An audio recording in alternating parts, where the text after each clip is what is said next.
There are times in life when negative things happen and we blame ourselves as a result. But this is a delicate balance.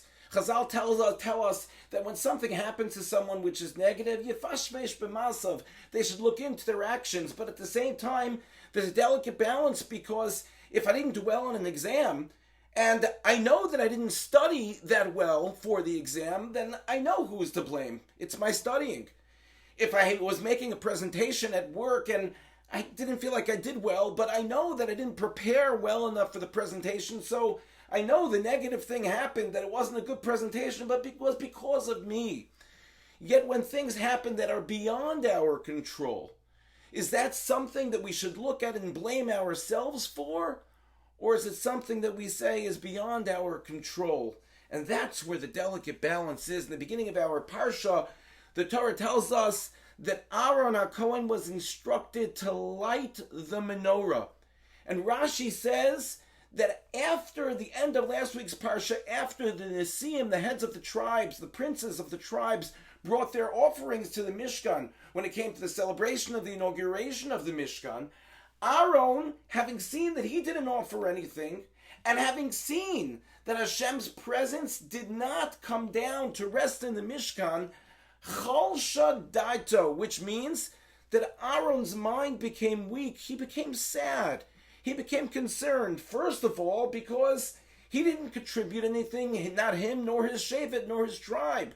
And the second reason is that he thought it was because of him, because of his sin, because that he coordinated the Egel Azav, the sin of the golden calf. He thought maybe that's why Hashem Shechin did not rest on Klal Yisrael. So Rashi tells us that Hashem said quite the opposite, Aaron. Amar HaKadosh Baruch Hu told Aaron, Chayecha, your life.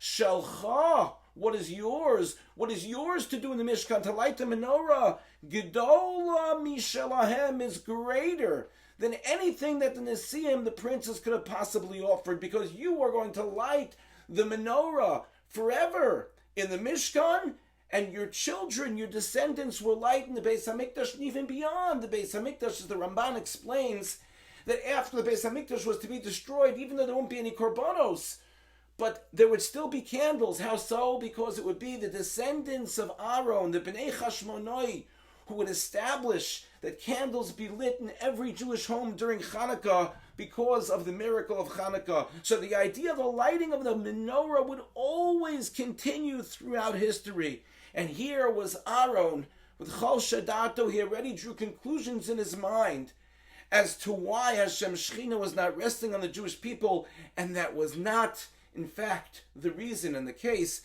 which teaches us in life that when something happens to us, of course, it's always important to make an evaluation, to think to ourselves what we can be doing better, but it's a very dangerous place to go, to blame ourselves for things that happen which are out of our control. May we be zoche, may we merit to learn from Aaron HaKohen, and that in our lives we see the flame, the light that is within us, that shines out to others, and may that give us strength in good times and in challenging times as well. Thank you for listening, and have a good Shabbos.